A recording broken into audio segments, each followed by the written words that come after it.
Hey, Mr. Deputy Secretary of the Treasury, Neil Wolin. Do you hear that noise? Yeah, Mr. Secretary of the Treasury, Timothy Geithner. I do. It's really annoying. I wonder what it is. IDK, my BFF Dill. Maybe we should just go check with the U.S. Treasurer, who's in charge of creating new money for us. Okay.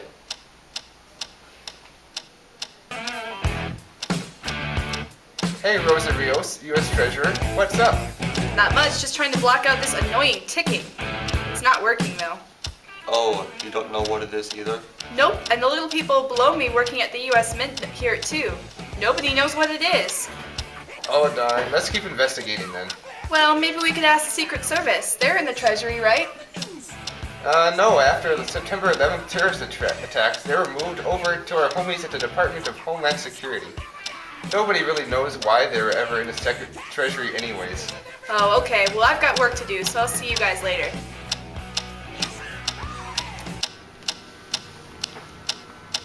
Well, there's a lot of other random secretaries we could check with that are all underneath us in the Department of the Treasury chain of command. Hey, you're right. Like the Undersecretary of Domestic Finance. He's in charge of the Bureau of Public Debt. Or the Assistant Secretary of Tax Policy. That person controls the IRS and the alcohol and tobacco regulations. Or the Office of the General Counsel. They supervise national banks and federal loans. I think we both agree that there are many sub-departments working in the Department of the Treasury, and they are all very important. Indeed. Hey guys, I just got a phone call from the Bureau of Public Debt in Virginia. The source of the mysterious ticking is the National Debt Clock. Yay!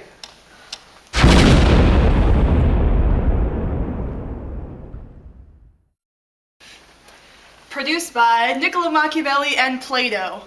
But what is the meaning of the Treasury? Who cares? They're not doing a very good job of being prudent with their money.